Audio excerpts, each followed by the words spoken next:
नमस्कार साथियों, ऑब्जेक्टिव प्रश्न धारा ओपीडी पर सीआर देवासी आप सभी का स्वागत करता हूं।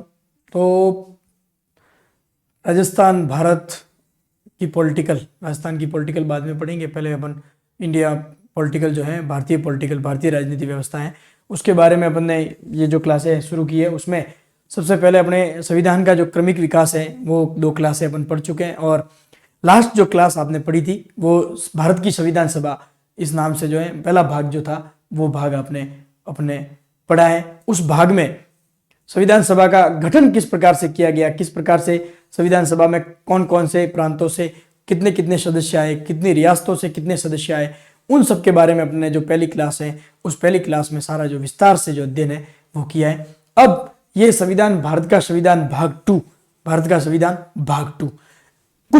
कुछ चीजें, कुछ कमेंट, कुछ उनके आंसर में आपको हर बार ये शुरुआती में देता हूं। पहला एक कमेंट आया था कि एमएन राय जो अपने बताया गया था कि भाई इन्होंने वामपंथी नेता जिन्होंने पहली बार जो है संविधान की व्यक्तिगत मांग या औपचारिक मांग की, तो वो 1934 ही है।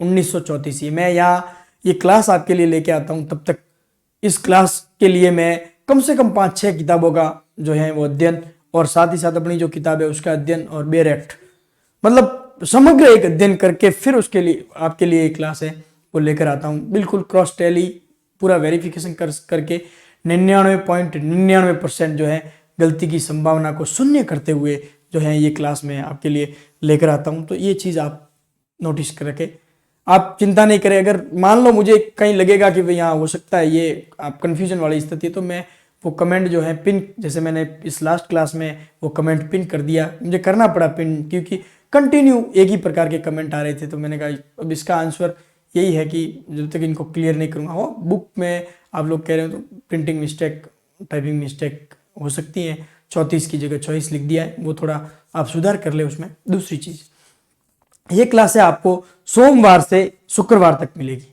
सोमवार से शुक्रवार तक जो है ये क्लास है आपको प्रीमियर पर अपने जो ओपीडी चैनल है ऑब्जेक्टिव प्रश्नधारा उसी पर मिलेगी और कंटिन्यू आपको ये क्लासें मिलेगी, कोई चिंता नहीं करनी।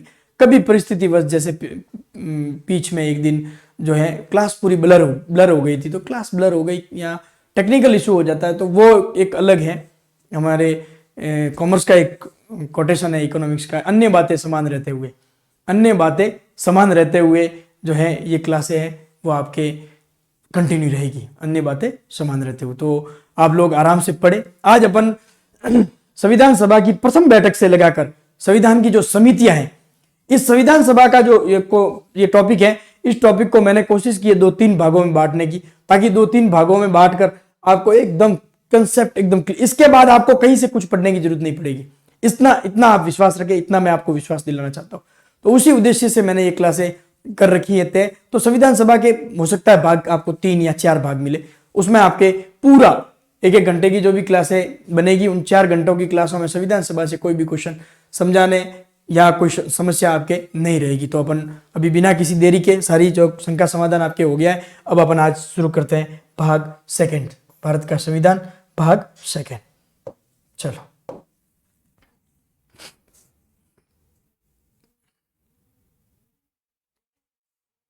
क्लियर है? चलो ठीक है। अब संविधान का निर्माण, यानी पहले है संविधान सभा की प्रथम बैठक। संविधान सभा की प्रथम बैठक, तो संविधान सभा का गठन अपन ने करवा लिया। संविधान सभा का गठन कौन से मिशन से? कैबिनेट मिशन 1946, जिसके तहत 389 टोटल सदस्य होंगे, जिनमें से 296 सदस्य जो है उनको निर्वाचित किया जाएगा और 93 सदस्य जो है वो मनोनीत किए जाएंगे। इसके बारे में अपन पढ़ चुके हैं। रिजल्ट आने के बाद भी अपन पढ़ चुके हैं 208, 73 और दूसरे जो सदस्य रहे थे निर्दलीय 8, उसके अलावा 7 जो है दूसरे दल थे जिनको 1-1 सीट मिली थी और टोटल मिलाकर 9 दलों का जो है प्रतिनिधित्व रहा था इसमें। ये अपन विस्तार से जो है पिछली क्लास में अपन पढ़ चुके हैं। तो अब संविधान सभा का जो है गठन हो गया। संविधान सभा का क्या हो गया? गठन हो गया। संविधान सभा का गठन हुआ तो स्वाभाविक सी बात है बैठक आयोजित की जाएगी। संविधान सभा का गठन कब? यह प्रश्न कई बार अपनों को पूछा जा सकता है कि संविधान सभा का गठन कब?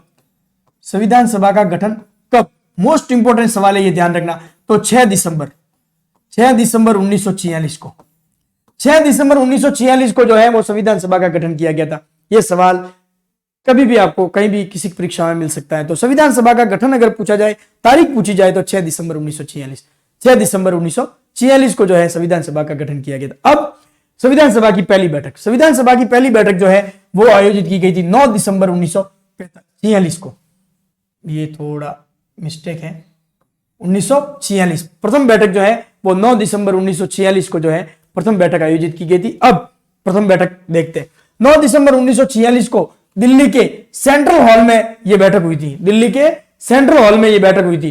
कई बार यह प्रश्न इस तरह से पूछा जा सकता है। तो सुबह 11 बजे हुई थी, यह भी ध्यान रखना, प्रातः 11 बजे, प्रातः 11 बजे दिल्ली का जो केंद्रीय भवन था, केंद्रीय विधान भवन या सेंट्रल हॉल जो था, वहां पर यह जो बैठक है आयोजित की गई थी। अब बैठक आयोजित की गई तो वही जैसे ही प्रथम बार जब जीतकर लोकसभा का गठन किया जाता है या विधानसभा का गठन किया जाता है तो एक व्यक्ति को प्रोटेम स्पीकर बनाया जाता है। अपने पढ़ चुके हैं, अपने को ध्यान है ये कि एक व्यक्ति को प्रोटेम स्पीकर बनाया जाता है जो कि उन सदस्यों को क्या दिलाता है, शपथ दिलाता है, और उसके बाद जो है स्थायी अध्यक्ष का निर्वाचन किया जाता है। उसी प्रकार से जब बैठक बुलाई गई, बैठक आहूत की गई, तो अब बैठक आहूत की गई तो सीधी सी बात है कि इसका संचालन कौन करेगा, इसका संचालन कौन करेगा। तो क्यों ना एक व्यक्ति को जो है इसका क्या बनाया जाए, अस्थायी अध्यक्ष बनाया जाए। क्या बनाया जाए, अस्थायी। तो इसमें से अस्थायी अध्यक्ष वरिष्ठ सदस्य सचिदानंद सिन्हा को बनाया गया। सचिदानंद सिन्हा जो थे उनको क्या बनाया गया, अस्थायी अध्यक्ष बनाया गया। अब प्रश्न यह यहां से बनता है कि वरिष्ठ सदस्य को ही क्यों बनाया गया, यह परंपरा कहां से शुरू की गई, यह परंपरा कहां से ली गई कि वरिष्ठ सदस्य को जो है ही जो है वहां उसका जो है अस्थायी अध्यक्ष बनाया जाए। तो फ्रांस से यह परंपरा ली गई। कहां से यह परंपरा ली गई, ध्यान रखना, फ्रांस से। यह जो वरिष्ठ सदस्य को अध्यक्ष बनाने की परंपरा है, वरिष्ठ सदस्य को अध्यक्ष बनाने का प्रस्ताव है, यह कहां से लिया गया, तो ध्यान रखना, फ्रांस से लिया गया। कहां से लिया गया, फ्रांस से, कि जो भी वरिष्ठतम सदस्य होगा वो जो है उसका जो है अस्थायी अध्यक्ष बनाया गया। संविधान सभा का क्या बनाया गया, अस्थायी अध्यक्ष बनाया गया। अब ये जो अस्थायी सदस्य, अस्थायी अध्यक्ष बनाए गए थे वरिष्ठ सदस्य सचिदानंद सिन्हा, इनके नाम का प्रस्ताव किसने रखा था। मोस्ट इंपोर्टेंट सवाल, भविष्य में यह सवाल बन सकता है कि इनके नाम का प्रस्ताव किसने रखा था, यह ध्यान रखना। तो प्रस्ताव आपको पूछा जाए तो आपको ध्यान रखना है, प्रस्ताव जेबी कृपलानी। जेबी कृपलानी, जेबी कृपलानी नामक जो व्यक्ति थे, जेबी कृपलानी जी ने है वो इसका जो है प्रस्ताव रखा था। उसका इसका अध्यक्ष का जो है अस्थायी अध्यक्ष का जो है प्रस्ताव रखा था। दो चीजें क्लियर करनी है, अस्थायी अध्यक्ष कौन बने, तो वरिष्ठ सदस्य सचिदानंद सिन्हा। वरिष्ठ सदस्य को ही अस्थायी अध्यक्ष बनाया जाएगा। यह परंपरा कहां से ली गई, तो फ्रांस से। यह परंपरा कहां से ली गई, तो फ्रांस से। दो क्लियर। तीसरा, सचिदानंद सिन्हा के नाम का प्रस्ताव किसने रखा, तो जेबी कृपलानी। अब इससे ऑटोमेटिक एक प्रश्न जो है वो आपके क्लियर होना चाहिए, जब जेबी कृपलानी ने अगर इनका प्रस्ताव रखा है तो संविधान सभा के प्रथम वक्ता कौन हुए, पहली जो बात रखने वाले या पहली जो शुरुआत करने वाले वो कौन हुए, तो जेबी कृपलानी। ये भी क्लियर होना चाहिए आपके। संविधान सभा की बैठक के प्रथम वक्ता कौन थे, तो जेबी कृपलानी। क्लियर। अब जेबी कृपलानी के से दोनों सवाल क्लियर कि संविधान सभा के अस्थायी अध्यक्ष का चुनाव जेबी कृपलानी के रूप में किया जाए, यह प्रस्ताव किसने रखा था, सॉरी सचिदानंद सिन्हा के रूप में किया जाए, यह प्रस्ताव किसने रखा था, तो जेबी कृपलानी ने। किसने रखा था, जेबी कृपलानी। तो जेबी कृपलानी ने जब प्रस्ताव रखा तो संविधान सभा के प्रथम वक्ता कौन थे, तो जेबी कृपलानी। प्रथम वक्ता कौन थे, तो जेबी कृपलानी। अब सचिदानंद सिन्हा को अस्थायी अध्यक्ष चुन लिया गया, तो इसका उद्घाटन कौन करेंगे, तो वही उद्घाटन भी किसने किया, सचिदानंद सिन्हा ने। संविधान सभा की प्रथम बैठक का उद्घाटन किसने किया था, तो वो भी ध्यान रखें आप, सचिदानंद सिन्हा। अब देखो मूल जो प्रश्न शुरुआती बैठक से बनने वाले, तो वो आपको क्लियर करने। पहला, संविधान सभा का गठन कब हुआ, तो 6 दिसंबर 1946 को। इसको गौर से सुने आप, 6 दिसंबर 1946 को। एक बीच में एक बात डाल रहा हूं, आप ये प्रश्न नीचे आ रहे थे कमेंट की, ये किस स्तर की क्लास है, ये सभी परीक्षाओं के स्तर की क्लास है। आप थंबनेल देख ले, थंबनेल में सब लिखवाया गया है कि आप EO, RO, REET, first grade, second grade, third grade, सबके लिए कोई भी परीक्षा आप दे रहे हो, उन सभी परीक्षाओं के लिए उस लेवल से ये क्लास बनाई गई। आप जब भी आने वाली परीक्षाएं दोगे तब आपको ध्यान पता चल जाएगा कि हाँ सीधे सीधे कंसेप्चुअल क्वेश्चन जो है वो सीधे क्लासों में से आ रहे हैं। ठीक है, तो आप टेंशन नहीं। अब पहला प्रश्न, गठन कब? तो 6 दिसंबर 1946 को। पहली बैठक कब? तो 9 दिसंबर 1946 को। पहली बैठक कब? तो 9 दिसंबर 1946 को। पहली बैठक कहां आयोजित की गई? तो दिल्ली के केंद्रीय विधान भवन या सेंट्रल हॉल में 11 बजे, प्रातः 11 बजे इसका आयोजन किया गया। इसके प्रथम अस्थायी अध्यक्ष जो है वो किसे बनाया गया, या अस्थायी अध्यक्ष किसे बनाया गया? तो सचिदानंद सिन्हा को। सचिदानंद सिन्हा को ही क्यों बनाया गया? क्योंकि फ्रांस से एक परंपरा ली गई थी कि जो सबसे वरिष्ठतम सदस्य होगा उसको अस्थायी अध्यक्ष बनाया जाएगा, तो यह परंपरा फ्रांस से ली गई थी। सचिदानंद सिन्हा के नाम का प्रस्ताव कौन लेके आया? तो जेबी कृपलानी जी। सचिदानंद सिन्हा के नाम का प्रस्ताव कौन लेके आया? तो जेबी कृपलानी जी। क्लियर, यहां तक क्लियर? संविधान सभा के, अब जेबी कृपलानी जी ने अगर प्रस्ताव रखा है तो संविधान सभा के प्रथम वक्ता या जिन्होंने पहली बार बात शुरुआत की तो वो कौन थे? तो जेबी कृपलानी। जेबी कृपलानी। सचिदानंद सिन्हा अध्यक्ष बन गए, अस्थायी अध्यक्ष बन गए, तो इसका उद्घाटन किसने किया? तो वो भी ध्यान रखना है, सचिदानंद सिन्हा। आई थिंक यहां तक आपके कोई भी क्वेश्चन जो है वो गलत नहीं होगा। अब आगे बढ़ते हैं। प्रथम बैठक में टोटल 207 सदस्यों ने भाग लिया, जिसमें से यह चीज अपन कल की क्लास में पढ़ चुके हैं। कितनी महिलाओं ने भाग लिया था? 10 महिलाओं ने। प्रथम बैठक में 10 और अंतिम बैठक और हस्ताक्षर करने वाली महिलाएं 8। अंतिम बैठक और हस्ताक्षर करने वाली महिलाएं 8। ये अपन कल की क्लास में जो है, पिछली जो क्लास है उसमें पढ़ चुके हैं। तो ये ध्यान रखना है कि प्रथम बैठक में कितने सदस्यों ने भाग लिया था? तो 207 सदस्यों ने भाग लिया था। कितने सदस्यों ने भाग लिया था? 207 सदस्यों ने। ठीक है, चलो स्क्रीनशॉट लेना चाहे ले ले। चलो आगे बढ़े। ये नेक्स्ट निःशुल्क प्यार, इसको ठीक है। अब इस बैठक में जो 207 सदस्य आए, इन 207 सदस्यों में से इस बैठक में मद्रास प्रांत से सर्वाधिक सदस्यों ने भाग लिया। मद्रास प्रांत से सर्वाधिक सदस्यों ने भाग लिया। अब प्रश्न बनता है, पिछली क्लास अगर आपने ढंग से देखी है तो प्रश्न, अब आपका कमेंट जो है प्रीमियर क्लास में कमेंट आने चाहिए। ये सवाल ये है कि अगर प्रथम बैठक में सर्वाधिक सदस्य मद्रास प्रांत से आए तो संविधान सभा में सर्वाधिक सदस्य कहां से थे? क्या मद्रास से सर्वाधिक सदस्य थे? क्या मद्रास से सर्वाधिक सदस्य थे? नहीं। सर्वाधिक सदस्य जो थे अपन कल पढ़ चुके हैं कि संयुक्त प्रांत से,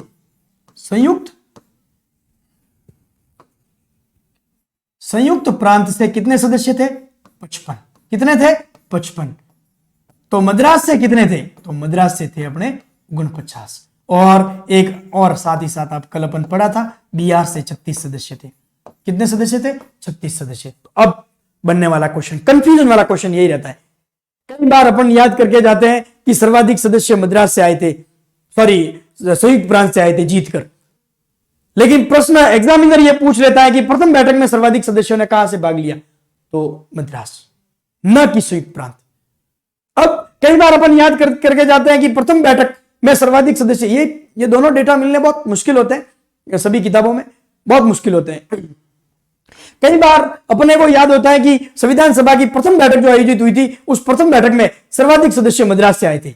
एग्जामिनर ने सवाल चेंज कर दिया कि संविधान सभा में सर्वाधिक सदस्य कहां से जीत कर आए थे? संयुक्त प्रांत।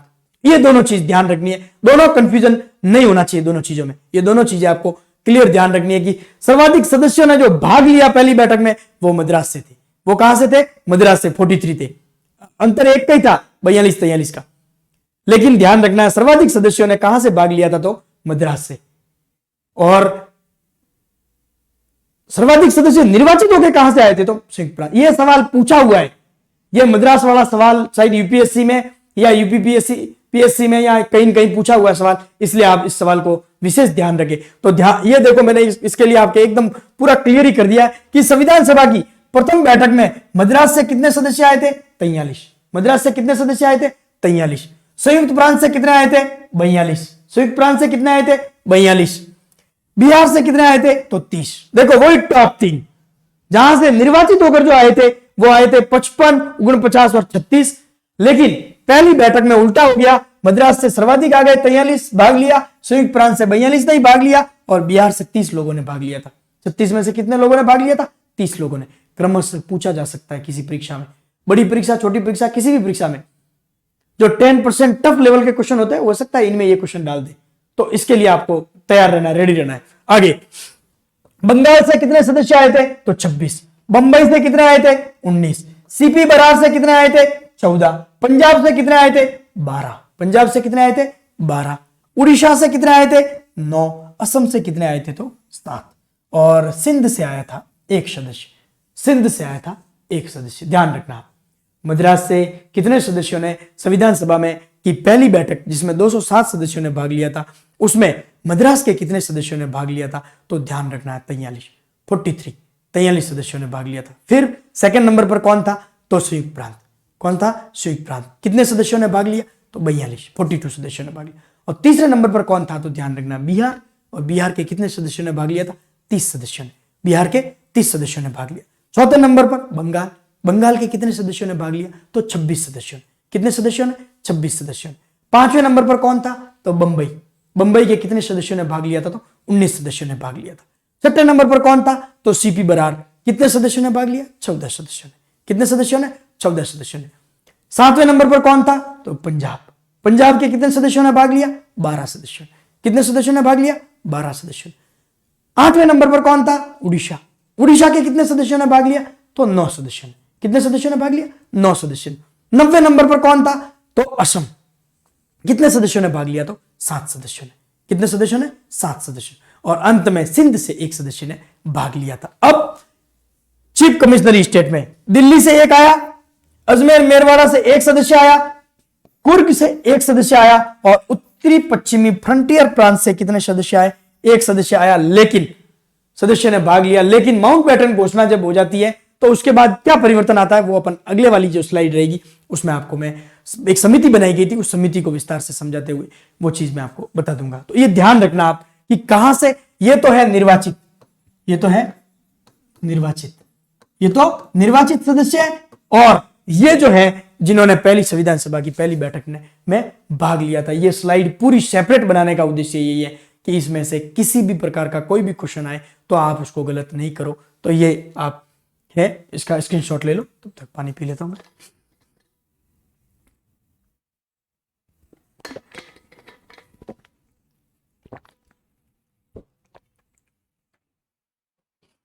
बढ़े आगे।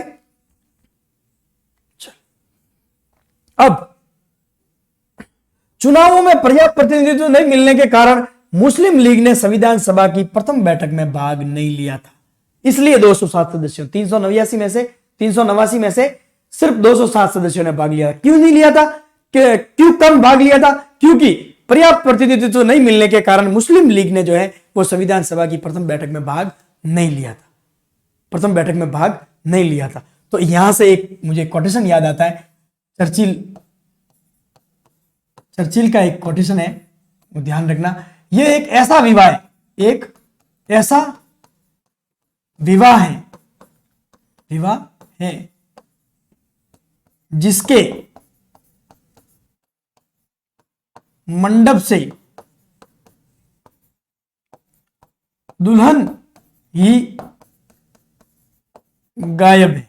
ये ध्यान रखना, ये प्रश्न कभी पूछ सकते हैं कि ये कोटेशन किसके लिए कहा गया था। तो ये कोटेशन मुस्लिम लीग के पहली जो बैठक थी संविधान सभा की, उसमें भाग नहीं लेने के कारण चर्चिल ने ये कोटेशन है जो कहा था। चर्चिल ने जो है ये कोटेशन कहा था कि ये एक ऐसा विवाह है, ये एक ऐसा विवाह है जिसके मंडप से दुल्हन गायब है, जिसके मंडप से दुल्हन गायब है। ये स्टेटमेंट आपको ध्यान रखना है। ये स्टेटमेंट किसने कहा था? ये स्टेटमेंट चर्चिल ने कहा था। और किसके लिए कहा था?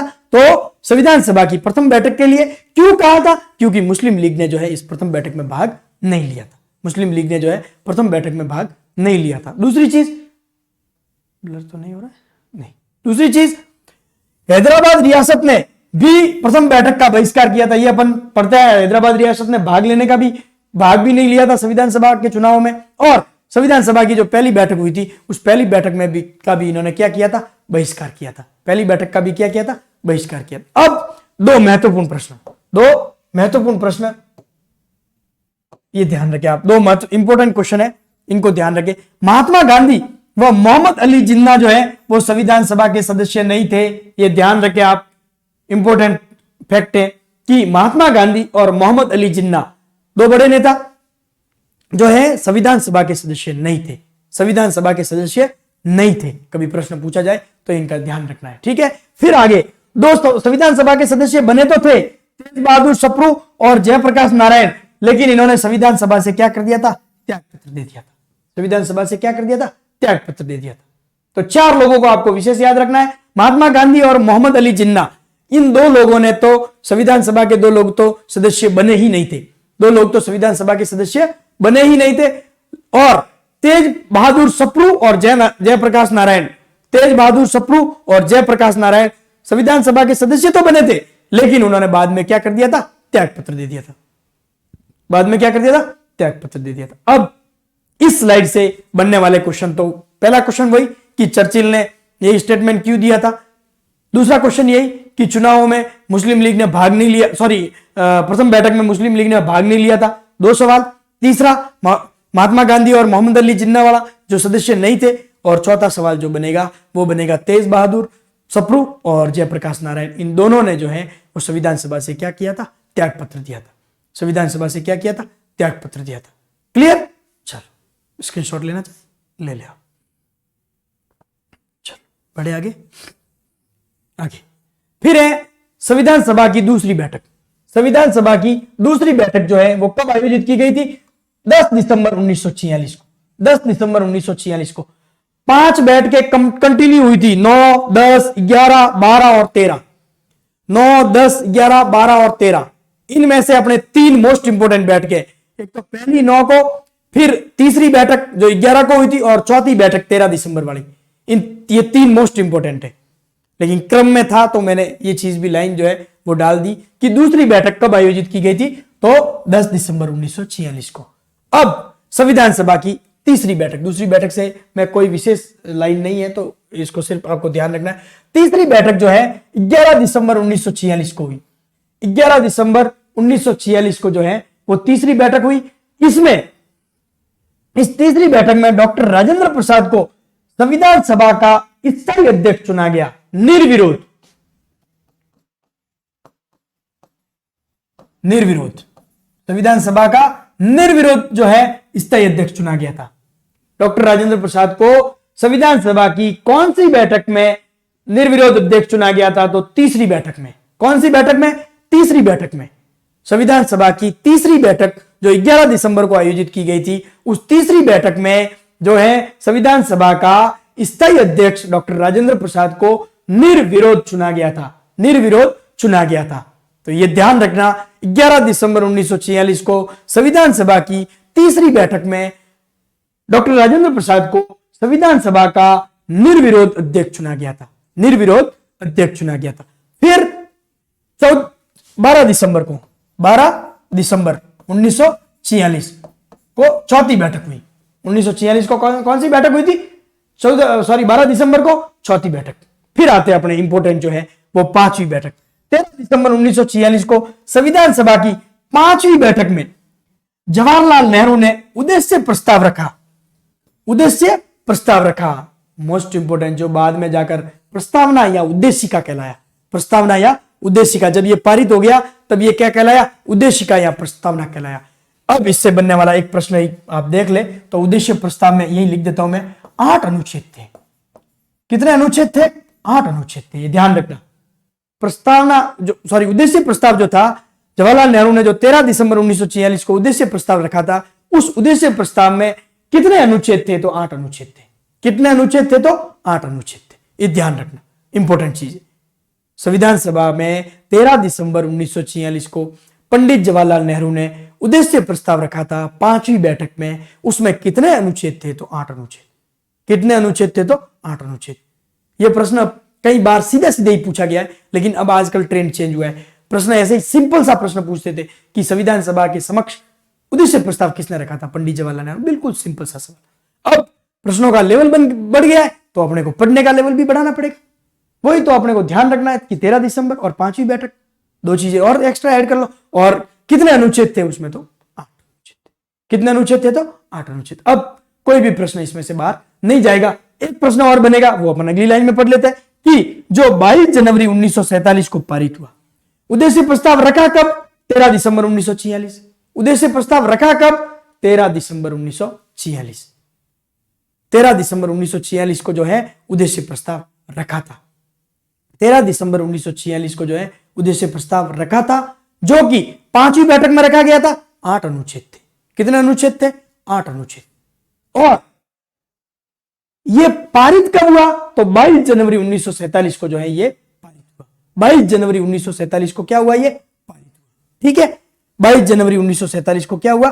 पारित हुआ। और यह उद्देश्य प्रस्ताव आगे जाकर क्या नाम से जाना गया? उद्देशिका। क्या जाना गया? क्या नाम से जाना गया? उद्देशिका। क्या नाम से जाना गया? तो उद्देशिका। अब इस स्लाइड से जितने भी प्रश्न बनेंगे वो सारे प्रश्न जो है आपके राइट होंगे, एक भी प्रश्न गलत नहीं होगा, एक भी प्रश्न गलत नहीं होगा। अब आप लोग यहां एक प्रश्न पूछ सकते हो, अगर आप कंटिन्यू है तो, या आपके स्वाभाविक आपके दिमाग में प्रश्न आना चाहिए कि अगर अध्यक्ष बनाया गया था तो क्या साथ ही साथ संविधान सभा के उपाध्यक्ष बनाए गए थे? नहीं। 25 जनवरी 1947 को जो है एक अध्यक्ष बनाए गए थे। पहले उपाध्यक्ष जो है, फर्स्ट उपाध्यक्ष जो है, अध्यक्ष तो वही बना दिए गए थे 11 दिसंबर 1946 को। एकदम आराम से समझा, 11 दिसंबर 1946 को अध्यक्ष बना दिए गए थे डॉक्टर राजेंद्र प्रसाद। लेकिन इसके उपाध्यक्ष भी बनाए गए थे, लेकिन पहले उपाध्यक्ष जो बनाए गए थे वो बनाए गए थे 25 जनवरी 1947 को। 25 जनवरी 1947 को के एम मुंशी को बनाया गया था। के एम मुंशी को बनाया गया था। और फिर यह महसूस किया गया कि एक उपाध्यक्ष और होना चाहिए, तो 2 उपाध्यक्ष, दूसरे उपाध्यक्ष वो बनाए गए थे 16 जुलाई 1947 को। 16 जुलाई 1947 को बनाए गए थे। उनका नाम था वीटी कृष्णाचारी। वीटी कृष्णाचारी जो संविधान सभा की जो प्रारूप समिति थी उसमें भी सदस्य थे। वीटी कृष्णाचारी जो है वो 16 जुलाई को बनाए गए थे। ये अपन आगे इसको पूरा विस्तार से कॉम्पैक्ट करके एक स्लाइड लाई है मैंने, उस स्लाइड में अपन इसको पढ़ेंगे। तो उपाध्यक्ष भी आपके स्वाभाविक दिमाग में एक प्रश्न आना चाहिए कि अध्यक्ष बनाए तो क्या उपाध्यक्ष बनाए गए थे संविधान सभा के? तो वो मैंने आपके क्लियर कर दिया कंसेप्ट। वो आपके क्लियर, अध्यक्ष बनाए गए थे 11 दिसंबर को, लेकिन पहले उपाध्यक्ष बनाए गए थे 25 जनवरी 1947 को। और दूसरे उपाध्यक्ष जब कमी महसूस होने लगी कि भाई एक उपाध्यक्ष और बनाए जाने चाहिए, तो 16 जुलाई 1947 को जो है दूसरे उपाध्यक्ष वीटी कृष्णाचारी को जो है वो उपाध्यक्ष बनाए गए थे। पहले उपाध्यक्ष के एम मुंशी को बनाया गया था। ये अपन आगे की स्लाइड में देखेंगे। और अब इसका आप स्क्रीनशॉट लेना चाहे तो ले, दिसंबर। ठीक है, चलो बढ़े आगे। अब है संविधान सभा की जो है समितियां। संविधान सभा की क्या है? समितियां। आई थिंक आज आवाज मेरे हिसाब से क्लियर आएगी। दूसरा, सर ने माइक एकदम पूरी व्यवस्था की है, लेकिन हम लगभग तो आपके आवाज एकदम क्लियर आनी चाहिए।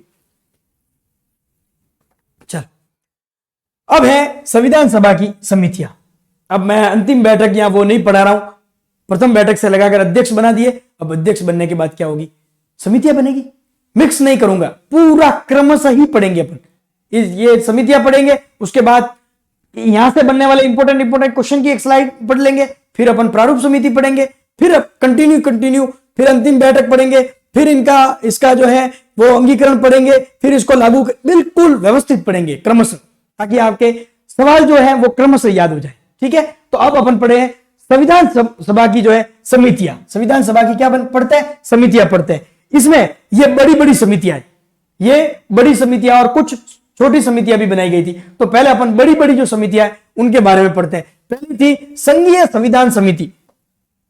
संघीय संविधान समिति, इसके अध्यक्ष कौन थे? तो पंडित जवाहरलाल नेहरू। पंडित जवाहरलाल नेहरू। संघ शक्ति समिति, तो पंडित जवाहरलाल नेहरू। देखो अब एक चीज नोटिस करना, संघ जहां भी नाम आ रहा है, संघ जहां भी नाम आ रहा है वहां दोनों जो है पंडित जवाहरलाल नेहरू अध्यक्ष है। संघ जहां भी नाम आ रहा है वहां कौन है? पंडित जवाहरलाल नेहरू अध्यक्ष है। संघ नाम आ रहा है तो कौन है अध्यक्ष? पंडित जवाहरलाल नेहरू। अब दूसरा आगे जो बन रहा है राज्यों के लिए समिति। अब राज्यों के लिए समिति यानी वही राज्यों को मिलाकर भारत कैसा है? भारत एक राज्यों का संघ है। भारत एक राज्यों का संघ है। तो यहां पे भी इनडायरेक्ट जो बात आ रही है वो किसकी बात आ रही है? संघ की बात आ रही है। इनडायरेक्ट किसकी बात आ रही है? संघ की बात आ रही है। तो 3 जगह संघ आया। कितनी जगह संघ आया? 3 जगह संघ की जो धारणा है वो आई। तो तीनों जगह संघ की जहां बात आ रही है तो तीनों जगह कौन है अध्यक्ष? पंडित जवाहरलाल नेहरू। इसमें सीधा संघ नहीं है, लेकिन राज्यों की समिति, राज्यों के लिए समिति, राज्यों के लिए समिति, तो राज्यों के लिए समिति यानी राज्यों से मिलकर बना ही संघ है, राज्यों से मिलकर बना ही संघ है, सीधी सी बात है। तो संघीय समिति, संघ शक्ति समिति या राज्यों के लिए समिति, तो इन तीनों का जो अध्यक्ष है, तीनों के जो अध्यक्ष है वो थे पंडित जवाहरलाल नेहरू, पंडित जवाहरलाल नेहरू। अब ये तीनों जो है वो आपके याद हो जाने चाहिए, संघीय समिति, संघ शक्ति समिति या राज्यों के लिए समिति, यानी राज्य सारे मिलकर क्या बन जाएंगे, संघ बन जाएंगे, राज्य सारे मिलकर क्या बन जाएंगे, संघ बन जाएंगे। अब आगे तो प्रांतीय संविधान समिति, यानी सारे प्रांतों को एकत्रित किया जाएगा, सारे जितनी भी रियासतें थी, जितने भी प्रांत थे, उनको एकत्रित किया जाएगा। तो भारत के एकीकरण में सर्वाधिक योगदान या भारत के एकीकरण में पूर्ण रूप से जो योगदान है या जिन्होंने एकीकरण किया वो कौन थे, तो सरदार वल्लभ भाई पटेल, सरदार वल्लभ भाई पटेल। तो देख लो, प्रांत, प्रांतों की संविधान समिति यानी प्रांतों का अलग संविधान नहीं बनकर भारतीय जो संविधान है उसको ही माने संविधान समिति बनाई गई, तो उसके अध्यक्ष किसको बनाया गया, सरदार वल्लभ भाई पटेल को। किनको बनाया गया, सरदार वल्लभ भाई पटेल को। आगे एक और, मौलिक अधिकारों, अल्पसंख्यकों एवं जनजातीय क्षेत्रों के लिए समिति, इसकी 5 उप समितियां भी थी, इसकी 5 उप समितियां भी थी, लेकिन मौलिक अधिकारों के लिए और अल्पसंख्यकों एवं जनजातीय क्षेत्रों के लिए जो समिति बनाई गई थी उसके भी जो अध्यक्ष थे वो सरदार वल्लभ भाई पटेल थे, सरदार वल्लभ भाई पटेल। 2 जगह सरदार वल्लभ भाई पटेल को याद रखना है। पहला, प्रांतीय संविधान समिति के अध्यक्ष कौन थे, तो सरदार वल्लभ भाई पटेल। और मौलिक अधिकारों, अल्पसंख्यकों और जनजातीय क्षेत्रों के लिए जो समिति बनाई गई थी, समग्र एक समिति बनाई गई थी, उसके अध्यक्ष भी कौन थे, तो सरदार वल्लभ भाई पटेल, सरदार वल्लभ भाई पटेल। आई थिंक ये क्लियर हो जाना चाहिए। संघीय समिति, संघ शक्ति समिति और राज्यों के लिए समिति, राज्यों के लिए समिति यानी राज्यों का मिलकर क्या बन गया, संघ बन गया। तीनों के लिए जो थे पंडित जवाहरलाल नेहरू थे। फिर प्रांतीय संविधान समिति यानी प्रांतों का एकीकरण की बात, प्रांतों की जो एकीकरण करके जो जिसने एकीकरण में सर्वाधिक योगदान दिया वही होंगे इसके अध्यक्ष, सरदार वल्लभ भाई पटेल, सरदार वल्लभ भाई पटेल। और एक और समिति थी, मौलिक अधिकारों, अल्पसंख्यकों एवं जनजातीय जो क्षेत्र हैं उसके लिए जो समिति बनी थी उसके भी अध्यक्ष कौन थे, तो सरदार वल्लभ भाई पटेल। इस समिति की 5 उप समितियां थी, 5वें नंबर पर है तो इसकी 5 उप समितियां थी, 5वें नंबर पर है तो इसकी उप समितियां कितनी थी, 5। वो भी अपन आगे पढ़ेंगे आगे की स्लाइड में। इसका आप स्क्रीनशॉट लेना चाहे तो ले ले, वैसे एज इट इज आपको आपकी किताबों में मिल जाएगी, लेकिन फिर भी आप स्क्रीनशॉट लेना चाहे तो ले ले। चलो बढ़े आगे। अब इसकी उप समितियां, ये 5 इसकी उप समितियां थी। कितनी उप समितियां थी, 5, ए बी सी डी और ई, ए बी सी डी और ई, ए बी सी डी और ई। पहली जो उप समिति थी वो थी मौलिक अधिकार उप समिति, मौलिक अधिकार उप समिति। उप समिति की शुरुआत इसी से हुई है कि मौलिक अधिकारों के लिए, मौलिक अधिकारों के लिए, अल्पसंख्यकों के लिए और जनजातीय क्षेत्रों के लिए, तीनों की एकत्रित बड़ी समिति बनाई गई थी। उसके अध्यक्ष कौन थे, तो सरदार वल्लभ भाई पटेल थे। अब इसकी उप समितियां बनाई गई। उप समितियों में पहली जो उप समिति बनी थी उसका नाम था मौलिक अधिकार उप समिति और इसके जो अध्यक्ष थे वो थे जेबी कृपलानी, जेबी कृपलानी। जेबी कृपलानी जो है वो मौलिक अधिकारों की जो उप समिति बनाई गई थी उसके अध्यक्ष थे, उसके अध्यक्ष थे। मौलिक अधिकारों की जो उप समिति बनाई गई थी उसके अध्यक्ष कौन थे, तो जेबी कृपलानी, जेबी कृपलानी। क्लियर। आगे फिर इसकी एक उप समिति और थी, अल्पसंख्यक उप समिति, अल्पसंख्यक उप समिति। अल्पसंख्यक उप समिति के अध्यक्ष कौन थे, तो एच.सी. मुखर्जी, एच.सी. मुखर्जी। ठीक है, एच.सी. मुखर्जी। वहां मैंने के मुंशी बोला उपाध्यक्ष, ये एच.सी. मुखर्जी थे। ये मैं क्लियर कर दूंगा लास्ट स्लाइड में, आप चिंता नहीं करें। ठीक है, वो मैं क्लियर कर दूंगा। वहां एक वो जो उपाध्यक्ष बताए थे वहां मैं वो क्लियर कर दूंगा लास्ट स्लाइड में, आप ये ध्यान रखें, लास्ट स्लाइड में मैं क्लियर कर दूंगा। ठीक है, आगे अल्पसंख्यक उप समिति जो थी, अल्पसंख्यक उप समिति के अध्यक्ष कौन थे, तो एच.सी. मुखर्जी, एच.सी. मुखर्जी जो थे वो अल्पसंख्यक उप समिति के अध्यक्ष थे। 2 उप समितियां हो गई। पहला जो समिति थी, बड़ी समिति, उसका नाम शुरुआत यहीं से हो रही थी, मौलिक अधिकारों की समिति, अल्पसंख्यक उप समिति, अल्पसंख्यक समिति और जनजातीय क्षेत्रों के लिए। तो तीसरी बात आ गई, तीसरा आ गया उत्तर पूर्वी सीमांत जनजातीय क्षेत्र, असम को छोड़कर। किसको छोड़कर, असम को छोड़ना है। असम के अलावा जो जितने भी उत्तरी पूर्वी जनजातीय क्षेत्र थे उनके लिए जो उप समिति बनाई गई थी उसका नाम था, उनके अध्यक्ष का नाम था गोपीनाथ बारदोलाई, गोपीनाथ बारदोलाई। ठीक है, आगे चौथी जो थी छोड़े गए एवं आंशिक रूप से छोड़े गए, यानी इसके अलावा जितना भी रह गया क्षेत्र के लिए उप समिति, तो एवी ठक्कर की अध्यक्षता में जो असम को छोड़ दिया था उत्तर पूर्वी सीमांत क्षेत्र में, उसमें उसके अलावा मतलब उसमें जो शामिल था उसके अलावा जितना भी क्षेत्र था उसके लिए जो उप समिति बनाई गई थी उसके अध्यक्ष थे एवी ठक्कर। आगे एक और उप समिति, तो उत्तरी पश्चिमी फ्रंटियर जनजाति क्षेत्र के लिए उप समिति। अब इसके अध्यक्ष के बारे में कोई जानकारी नहीं है। इसके जो सदस्य हैं उसके बारे में जानकारी है कि खान अब्दुल गफ्फार खान जो है, और एक खान अब्दुल समद खान, खान अब्दुल गफ्फार खान और खान अब्दुल समद खान जो है वो दो सदस्य थे, दो इसके क्या थे, सदस्य थे। लेकिन 3 जून 1947 को जो माउंटबेटन घोषणा हुई, माउंटबेटन योजना, इस माउंटबेटन योजना में यह किया गया था कि वे 2 राष्ट्र जो हैं, 2 देश बनाए जाएंगे। उसके तहत ये उत्तरी पश्चिमी फ्रंटियर जनजाति क्षेत्र जो है, बलूचिस्तान वाला जो क्षेत्र है वो पाकिस्तान में मिल गया था, बलूचिस्तान वाला क्षेत्र जो है वो पाकिस्तान में मिल गया था, इसलिए यह समिति जो है वो डीएक्टिव की गई थी। यह समिति जो है वो एक प्रकार से बंद या डीएक्टिव कर दी गई थी। तो यह समिति जो है, इसको आपको अलग से याद रखना है कि यह समिति जो है क्या कर दी गई थी, बंद कर दी गई थी, या इस समिति को जो है वो शामिल नहीं किया गया था। समिति तो बनाई गई थी और इसके अध्यक्ष के बारे में कोई जानकारी नहीं है। इनके सदस्य 2 मैंने बता दिया आपको, एक तो खान अब्दुल गफ्फार खान और एक खान अब्दुल समद खान, 2 जो है वो सदस्य थे, लेकिन इसके अध्यक्ष के बारे में कोई जानकारी नहीं है। ठीक है, अब देखो, अब वापस एक बार देख लेते हैं। मौलिक अधिकार अल्पसंख्यक एवं जनजातीय क्षेत्र के लिए जो बड़ी समिति बनाई गई थी उसके अध्यक्ष कौन थे, तो सरदार वल्लभ भाई पटेल। कौन थे, सरदार वल्लभ भाई पटेल। अब उनकी सहायता के लिए जो उप समितियां हैं वो गठित की गई थी। उप समितियां गठित की गई थी। कितनी उप समितियां गठित की गई थी, 5 उप समितियां। पहली जो उप समिति थी उसका नाम था मौलिक अधिकार उप समिति, उसके अध्यक्ष थे जेबी कृपलानी।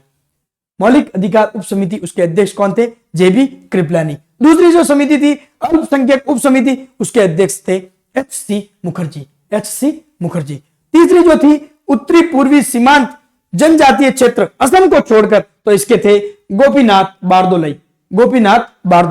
फिर अब असम को छोड़े गए एवं आंशिक रूप से छोड़े गए क्षेत्रों के लिए उप समिति, तो एवी ठक्कर।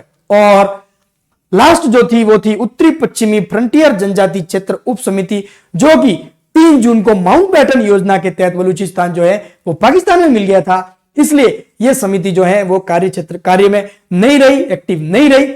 इसके अध्यक्ष के बारे में जानकारी नहीं है। इनके 2 सदस्य के बारे में जानकारी, खान अब्दुल गफ्फार खान और खान अब्दुल समद खान जो है वो 2 इनके सदस्य थे, उसके बारे में जानकारी है। उसके अलावा जानकारी नहीं है। तो ये समिति जो है वो एक्टिव नहीं रही थी। फिर आगे चलते, ये यहां तक क्लियर। फिर आगे प्रक्रिया नियम समिति, प्रक्रिया नियम समिति।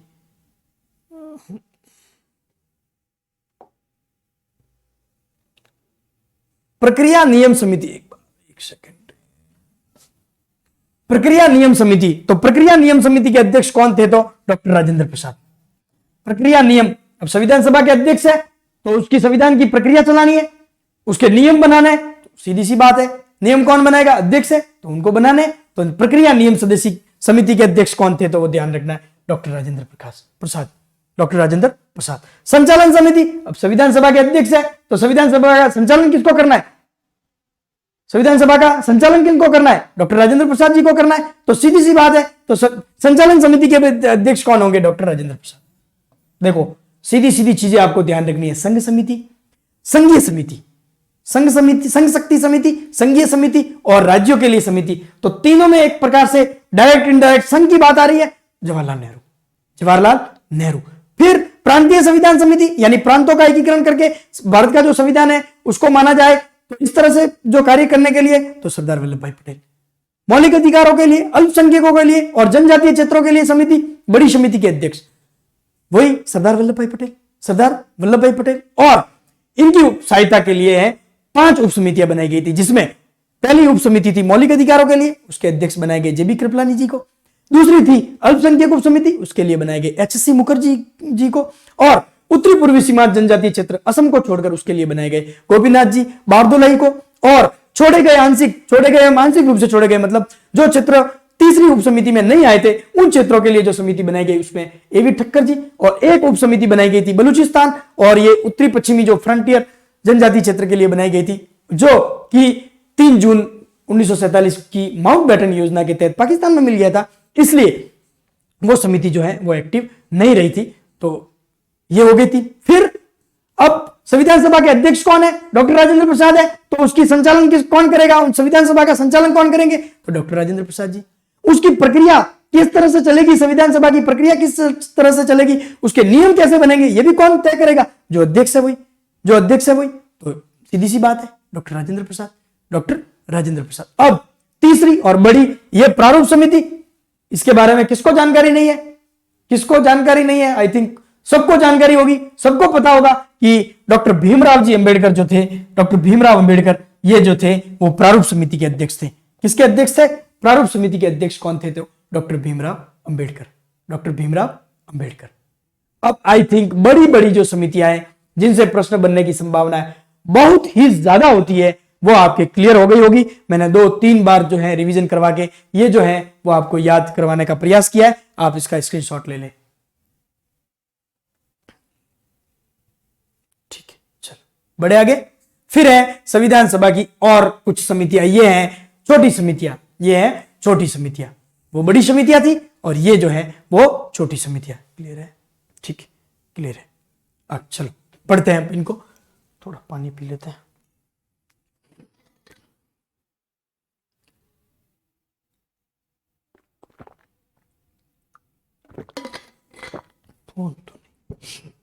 चलो, तो कार्य संचालन मतलब छोटी जो समिति थी, छोटी समितियां, कार्य संचालन समिति के अध्यक्ष कौन थे? तो के.एम. मुंशी, कन्हैयालाल माणिक्यलाल मुंशी, कन्हैयालाल माणिक्यलाल मुंशी। फिर संविधान सभा के कार्यों से संबंधित जो समिति बनाई गई थी उनके अध्यक्ष कौन थे? तो जीवी मालवलकर, पहले लोकसभा अध्यक्ष जीवी मालवलकर। संविधान सभा के कार्यों से संबंधित जो समिति बनाई गई थी उसके अध्यक्ष कौन थे? तो जीवी मालवलकर, जीवी मालवलकर। कार्य संचालन समिति के अध्यक्ष कौन थे? के.एम. मुंशी। संविधान सभा के कार्यों से संबंधित समिति के अध्यक्ष कौन थे? तो जीवी मालवलकर, जीवी मालवलकर। फिर सदन समिति, कौन सी समिति? सदन समिति। तो इसके थे बी पट्टाभी सीतारमैया, बी पट्टाभी सीतारमैया। सदन समिति के अध्यक्ष कौन थे? तो बी पट्टाभी सीतारमैया, बी पट्टाभी सीतारमैया। फिर राष्ट्र ध्वज संबंधित तदर्थ समिति के अध्यक्ष कौन थे? तो डॉक्टर राजेंद्र प्रसाद। राष्ट्र ध्वज से संबंधित जो है तदर्थ समिति थी उसके अध्यक्ष कौन थे? तो डॉक्टर राजेंद्र प्रसाद, डॉक्टर राजेंद्र प्रसाद। फिर फाइनेंस संबंधी, वित्त एवं कर्मचारी संबंधी या स्टाफ समिति, वित्त एवं कर्मचारी या स्टाफ समिति, इसके अध्यक्ष कौन थे? तो doctor Rajendra Prasad, doctor Rajendra Prasad, doctor Rajendra Prasad. फिर प्रत्यायक यानी कैडिशियल समिति के अध्यक्ष कौन थे? तो अल्लादी कृष्ण स्वामी अय्यर, अल्लादी कृष्ण स्वामी अय्यर। इनको आगे भी पढ़ेंगे अपन प्रारूप समिति में भी। तो इसके जो अध्यक्ष थे, प्रत्यायक समिति जो है उसके जो अध्यक्ष थे वो कौन थे? तो अल्लादी कृष्ण स्वामी अय्यर। अब देखो, कार्य संचालन समिति के अध्यक्ष के.एम. मुंशी। संविधान सभा के कार्यों से संबंधित समिति के अध्यक्ष जीवी मालवलकर। सदन समिति के अध्यक्ष तो बी पट्टाभी सीतारमैया। राष्ट्र ध्वज संबंधी तदर्थ समिति के अध्यक्ष डॉक्टर राजेंद्र प्रसाद। वित्त एवं कर्मचारी या स्टाफ समिति के अध्यक्ष डॉक्टर राजेंद्र प्रसाद।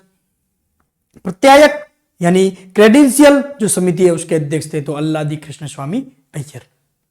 अब स्पीड तो तेज नहीं है, आई थिंक स्पीड तेज नहीं है मेरे हिसाब से। मैं 2-3-4 बार इसीलिए रिवीजन करवा रहा हूं ताकि आपको कहीं लगे कि भाई स्पीड थोड़ी तेज है तो वो कवर हो सके। मैं मेरे हिसाब से तो स्पीड नहीं होनी चाहिए, फिर भी होगा तो और ज्यों क्लासें बढ़ेगी तो सुधार अपन करते जाएंगे। ठीक है, ये क्लियर? आप स्क्रीनशॉट ले लें इसका। चलो, फिर है सर्वोच्च न्यायालय के लिए तदर्थ समिति। तो इसके जो थे वो एस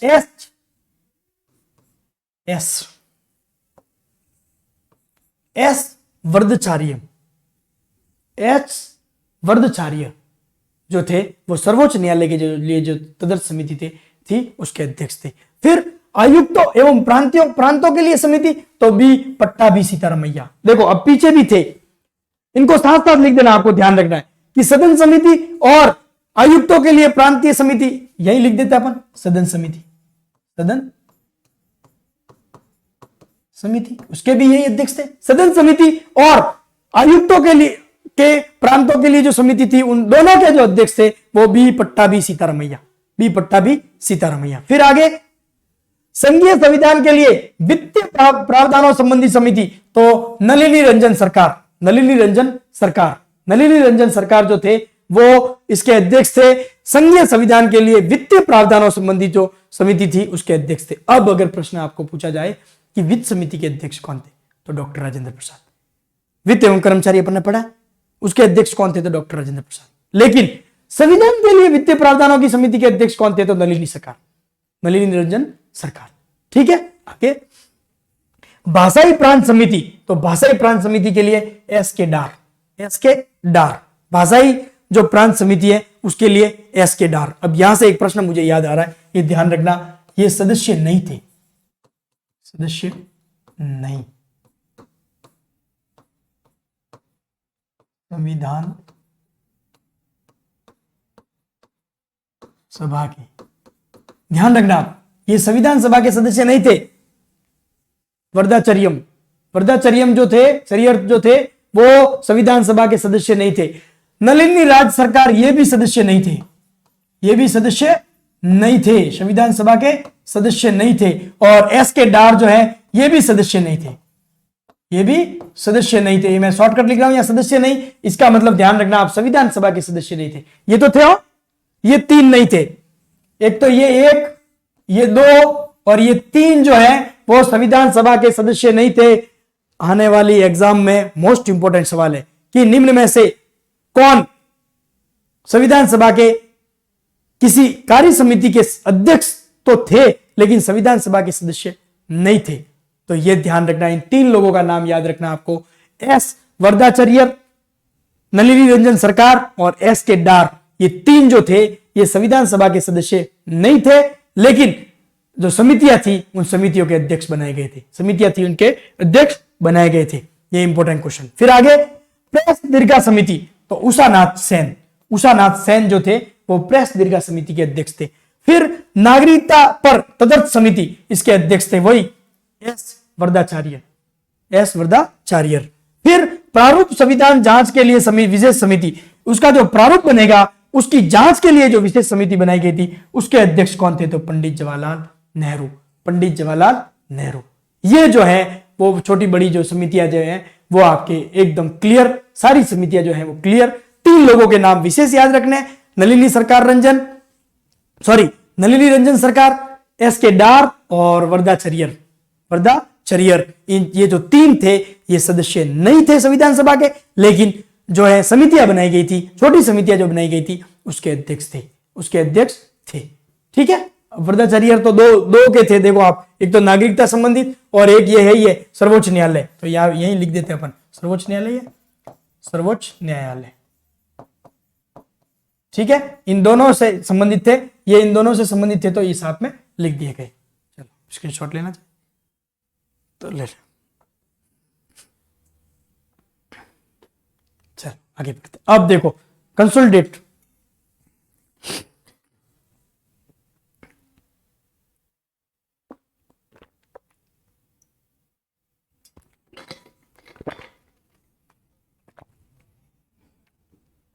आगे अब ये जो यहां तक पढ़ा है अपन ने, इसका एक कंसोलिडेट करके मैंने जो है एक स्लाइड बना दी, सबको शामिल करते हुए एक स्लाइड जो है वो बना के आपके लिए ले आया।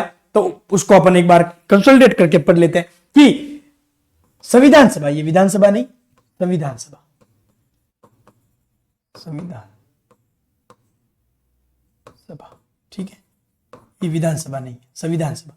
संविधान सभा के अस्थायी अध्यक्ष कौन थे, तो सचिनानंद सिन्हा, सचिनानंद सिन्हा। कब, तो 9 दिसंबर 1946, 9 दिसंबर 1946 संविधान सभा के अस्थायी अध्यक्ष कौन थे, तो 9 दिसंबर 1946। प्रस्ताव किसने रखा, जेबी कृपलानी ने, प्रस्ताव किसने रखा, जेबी कृपलानी ने। किस परंपरा के अनुसार इन्हें अस्थायी अध्यक्ष बनाया गया कि सबसे वरिष्ठतम जो सदस्य होगा वो अस्थायी अध्यक्ष बनेगा। इस परंपरा का निर्वाह करते हुए जो है इन्हें अस्थायी अध्यक्ष बनाया गया। यह परंपरा कहां की देन है, यह परंपरा जो है वो फ्रांस की देन है। यह परंपरा कहां की देन है, फ्रांस की देन है। क्लियर। अब फिर आगे, संविधान सभा के स्थायी अध्यक्ष डॉक्टर राजेंद्र प्रसाद कब बने? तो 11 दिसंबर 1946। कौन सी बैठक? तो तीसरी बैठक, थर्ड बैठक जो हुई थी उस बैठक में, ये प्रथम में, ये फर्स्ट बैठक जो हुई थी उसमें, और ये तीसरी बैठक जो हुई थी 11 दिसंबर 1946 को, उसमें डॉक्टर राजेंद्र प्रसाद जो है वो निर्विरोध अध्यक्ष बने थे, स्थायी निर्विरोध अध्यक्ष बने थे। फिर संविधान सभा के उपाध्यक्ष, मैंने जो फर्स्ट स्लाइड बताई थी वहां के.एम. मुंशी, उसको आप सुधार कर दे, एच.सी. मुखर्जी। ये कब बनाए गए? तो 25 जनवरी 1947 को पहले उपाध्यक्ष जो बनाए गए थे वो बनाए गए थे एच.सी. मुखर्जी को। एच.सी. मुखर्जी, के.एम. मुंशी बता दिया गया था, वो सुधार कर ले आप। एच.सी. मुखर्जी को 25 जनवरी 1946 को जो है 25 जनवरी 1946 को पहले उपाध्यक्ष नियुक्त किए गए, न कि 11 दिसंबर 1946 को।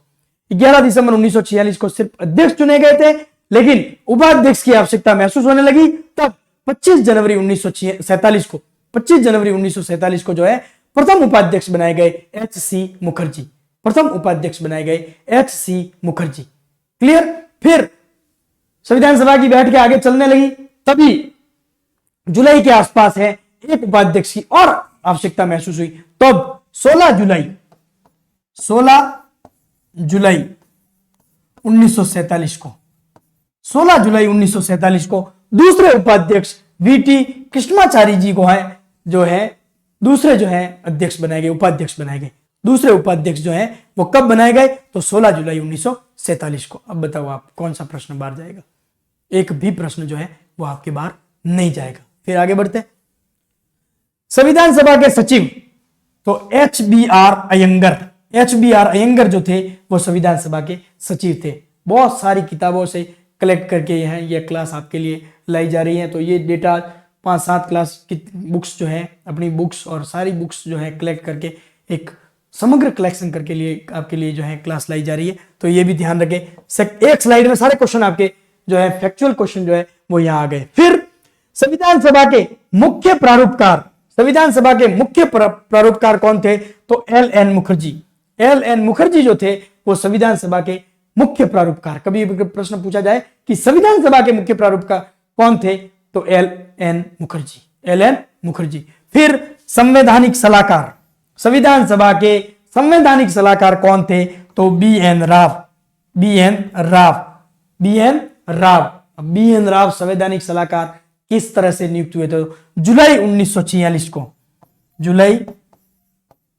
1946 में वेवेल ने, वॉइसराय थे, भारत के वॉइसराय वेवेल ने जुलाई 1946 में बी.एन. राव को भारत की संविधान सभा का क्या नियुक्त किया था? संवैधानिक सलाहकार नियुक्त किया था। फिर इनकी एक बात और ध्यान रखना, पहला जो प्रयास है, पहला जो कच्चा प्रारूप या पहला जो संविधान का प्रारूप है, कच्चा प्रारूप है या संविधान का पहला प्रारूप है, ये इन्होंने रखा था, बी.एन. राव ने बनाया था। ये बनाया था अगस्त 1947 में। 19 अगस्त 1947 में बी.एन. राव ने एक संविधान का प्रारूप बनाया था जिसमें 243 जो है वो अनुच्छेद थे, 243 अनुच्छेद थे और 13 अनुसूचियां थी।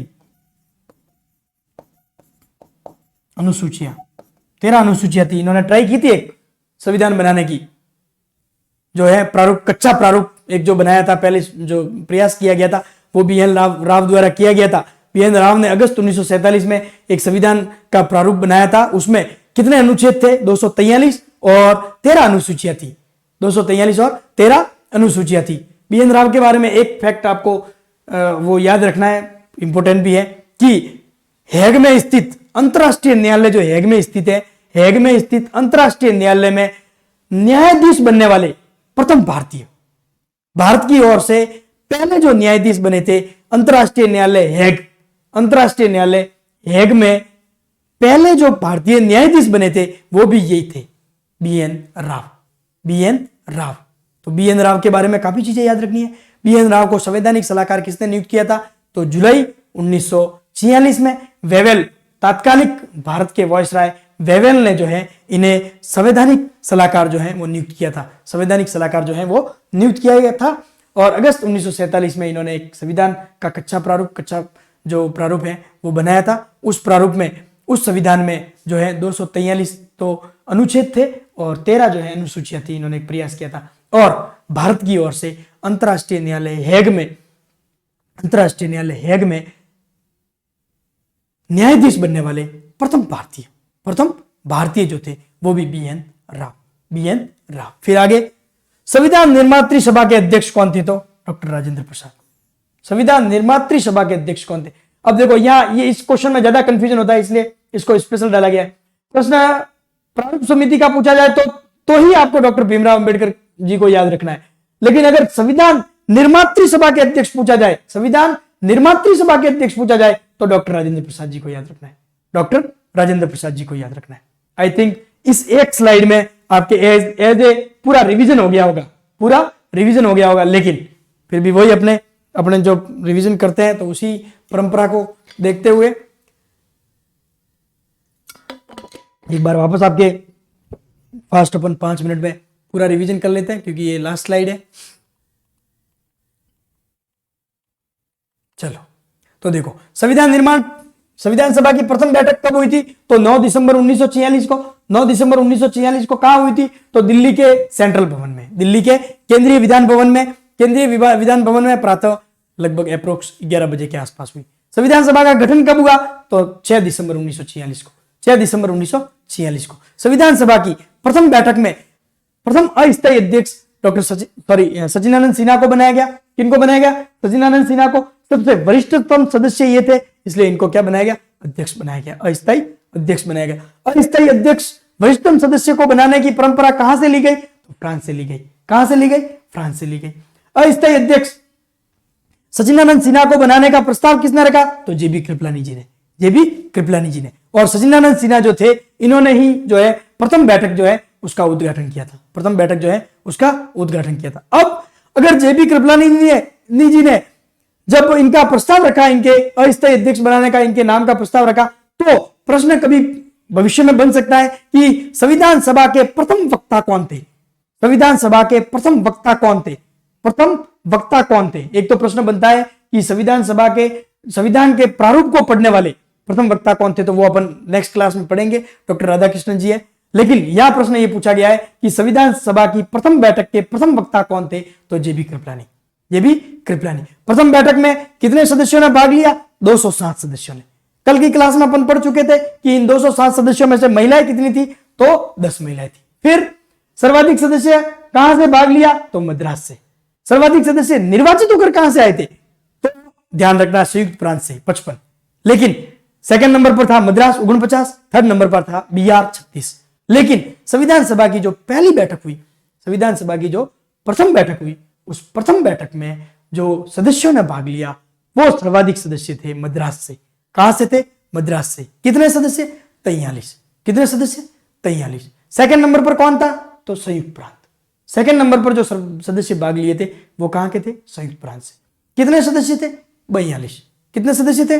42। तीसरे नंबर पर कौन था? बिहार। कितने सदस्यों ने भाग लिया? 30। चौथे नंबर पर बंगाल। कितने सदस्यों ने भाग लिया? 26। पांचवें नंबर पर मुंबई या बंबई, जो वर्तमान में मुंबई कहलाता है, बंबई प्रांत, पूरा प्रांत कहलाता था। बंबई प्रांत से कितने सदस्यों ने भाग लिया? 19। पांचवें नंबर पर, छठे नंबर पर कौन था? तो सीपी बरार से कितने सदस्यों ने भाग लिया? 14। कितने सदस्यों ने भाग लिया? 14। सातवें नंबर पर कौन था? पंजाब से कितने सदस्यों ने भाग लिया? 12। आठवें नंबर पर उड़ीसा। कितने सदस्यों ने भाग लिया? 9। 9वें नंबर पर असम। कितने सदस्यों ने भाग लिया? 7। और 10वें नंबर पर जो था वो सिंध था, वहां से 1 सदस्य ने भाग लिया था। कितने सदस्य ने भाग लिया था? 1। अब इसके अलावा चीफ कमिश्नरी जो स्टेट थे, जहां से एक सदस्य आया था, अपन ने पढ़ा था 4 चीफ कमिश्नरी स्टेट थे। एक तो अजमेर मेरवाड़ा, एक दिल्ली, एक बलूचिस्तान जो वर्तमान में पाकिस्तान में, और एक कुर्ग कर्नाटक। वहां से कहां से सदस्य आए? तो एक सदस्य आया दिल्ली से, एक अजमेर मेरवाड़ा से, और एक कुर्ग से। कहां पर है कुर्ग? कर्नाटक में। और एक सदस्य जो आया था वो आया था उत्तरी पश्चिमी फ्रंटियर प्रांत, वही बलूचिस्तान से। कहां से? बलूचिस्तान। ठीक है, फिर आगे बढ़ते हैं।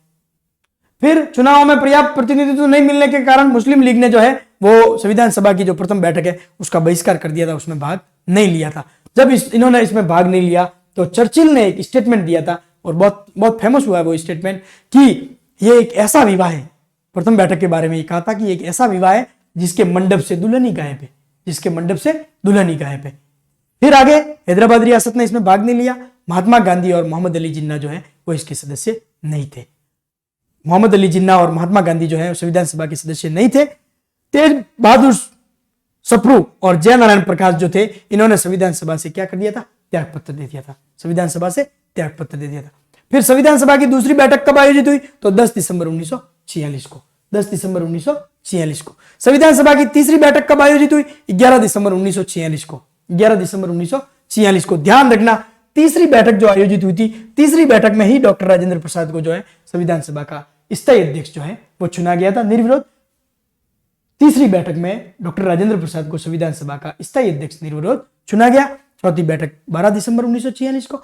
अब अपने इंपोर्टेंट जो बनती है वो पांचवी बैठक कब हुई थी, तो 13 दिसंबर 1946 को पांचवी बैठक आयोजित हुई। उस पांचवी बैठक में पंडित जवाहरलाल नेहरू ने उद्देश्य प्रस्ताव रखा था। क्या रखा था, उद्देश्य प्रस्ताव, जिसमें कितने अनुच्छेद थे, 8 अनुच्छेद थे। कितने अनुच्छेद थे, 8 अनुच्छेद थे, जो 22 जनवरी 1946 को पारित हुआ। और यही उद्देश्य प्रस्ताव आगे जाकर क्या कहलाया, उद्देशिका या प्रस्तावना, उद्देशिका या प्रस्तावना, उद्देशिका या प्रस्तावना कहलाया। फिर आगे बढ़े। फिर संविधान सभा की समितियां कौन कौन सी थी, तो संघीय संविधान समिति, संघ शक्ति समिति और राज्यों के लिए समिति, यानी जहां पर संघ की बात आ रही है वहां पंडित जवाहरलाल नेहरू जो है उसके अध्यक्ष थे। फिर प्रांतीय संविधान समिति के अध्यक्ष कौन थे, सरदार वल्लभ भाई पटेल। मौलिक अधिकारों के लिए अल्पसंख्यकों एवं जनजातीय क्षेत्रों के लिए जो समिति बनी उसके अध्यक्ष कौन थे, तो सरदार वल्लभ भाई पटेल। सरदार वल्लभ भाई पटेल की जो ये समिति थी, बड़ी समिति, इसकी 5 उप समितियां बनाई गई थी। पहली मौलिक अधिकारों की उप समिति जेबी कृपलानी, अल्पसंख्यक उप समिति एचसी मुखर्जी, उत्तर पूर्वी सीमांत जनजातीय क्षेत्र असम को छोड़कर जो है उसके अध्यक्ष थे गोपीनाथ बारदोलाई। छोड़े गए एवं आंशिक रूप से छोड़े गए क्षेत्र के लिए उप समिति, यानी असम और इनके लिए अलावा जो छोड़ा गया क्षेत्र था उसके लिए जो समिति बनाई गई थी उसके अध्यक्ष थे एवी ठक्कर। और उत्तरी पश्चिमी फ्रंटियर जनजाति क्षेत्र उप समिति, इसके अध्यक्ष की जानकारी नहीं है। इसके सदस्य मैंने 2 बताए आपको, खान अब्दुल गफ्फार खान और एक जो सदस्य और थे अब्दुल गफ्फार समद खान जो थे। 2 जो सदस्य थे वो सदस्य थे, लेकिन 3 जून 1947 को माउंटबेटन योजना के तहत बलूचिस्तान जो है वो पाकिस्तान में शामिल हो गया, इसलिए ये समिति जो है डीएक्टिव हो गई थी। फिर आगे प्रक्रिया नियम समिति के अध्यक्ष कौन थे, तो डॉक्टर राजेंद्र प्रसाद। और संचालन समिति के अध्यक्ष कौन थे, डॉक्टर राजेंद्र प्रसाद। सीधी सी बात मैंने समझाई आपको कि अध्यक्ष है तो उसके प्रक्रिया और नियम कौन बनाएंगे, अध्यक्ष जी बनाएंगे, और उसका संचालन कौन करेंगे, तो वो भी अध्यक्ष जी करेंगे। और सबसे प्रसिद्ध प्रारूप समिति, उसके अध्यक्ष डॉक्टर भीमराव अम्बेडकर जी। फिर आगे संविधान की जो छोटी समितियां उसमें देखो, कार्य संचालन समिति के एम मुंशी, संविधान सभा के कार्यों से संबंधित समिति में जेवी मालवलकर, सदन समिति के अध्यक्ष थे बी पट्टाभी सीतारामैया, राष्ट्र ध्वज संबंधी जो तटस्थ समिति बनाई गई थी उसके अध्यक्ष थे डॉक्टर राजेंद्र प्रसाद, वित्त एवं कर्मचारी स्टाफ समिति के अध्यक्ष थे डॉक्टर राजेंद्र प्रसाद, प्रत्यायक यानी कैडिशियल जो समिति है उसके अध्यक्ष थे अल्लादी कृष्ण स्वामी अय्यर, सर्वोच्च न्यायालय के लिए जो तदर्थ समिति थी उसके थे एस वरदाचार्य जो संविधान सभा के सदस्य नहीं थे, आयुक्तों के प्रांतों के लिए जो समिति बनाई थी और सदन समिति जो थी इन दोनों के वही अध्यक्ष थे बी पट्टाभी सीतारामैया, संघीय संविधान के लिए वित्तीय प्रावधानों की जो समिति थी, संघीय संविधान के लिए वित्तीय प्रावधान, वित्त समिति नहीं, वित्त समिति आते डॉक्टर राजेंद्र प्रसाद, संघीय संविधान के लिए वित्तीय प्रावधानों की जो समिति थी उसके अध्यक्ष थे नलिनी रंजन सरकार, वो भी संविधान सभा के सदस्य नहीं थे। फिर भाषाई प्रांत समिति उसके अध्यक्ष थे एस के डार, जो वो भी क्या है इसके सदस्य संविधान सभा के सदस्य नहीं थे। प्रेस समिति के सदस्य कौन थे, तो उषा नाथ सेन, और नागरिकता तदर्थ समिति एस वरदाचार्य जो कि संविधान सभा के सदस्य नहीं थे। और प्रारूप संविधान जांच के लिए विशेष समिति, जो प्रारूप बनेगा उसकी जांच के लिए जो विशेष समिति बनाई थी उसके अध्यक्ष थे पंडित जवाहरलाल नेहरू।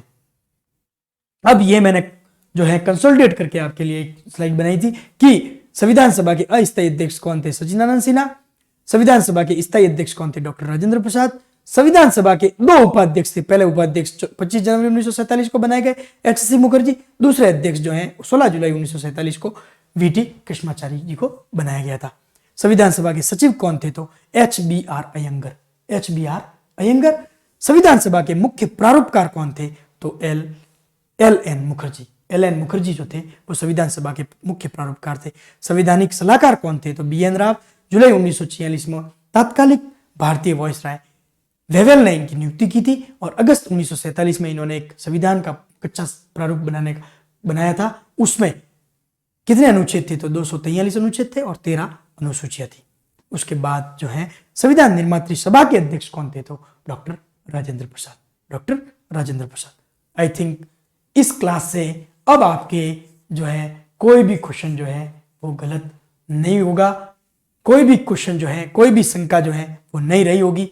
सारे जो सवाल हैं, जो बनने वाले संभावित सवाल हैं, वो आपके क्लियर हो गए होंगे और मुझे पूर्ण विश्वास है कि इसमें आपको कुछ एक्स्ट्रा नॉलेज, कुछ एक्स्ट्रा जानकारियां ही मिली होगी, जो कि आपके आने वाली जो परीक्षाएं हैं उसमें एक सीट आरक्षित करने के लिए, एक सीट प्राप्त करने के लिए आपके लिए सहयोगी, लाभकारी साबित होगी और आपका जो है वो भविष्य निर्माण होगा। इन्हीं शुभकामनाओं के साथ मिलेंगे अगली क्लास में।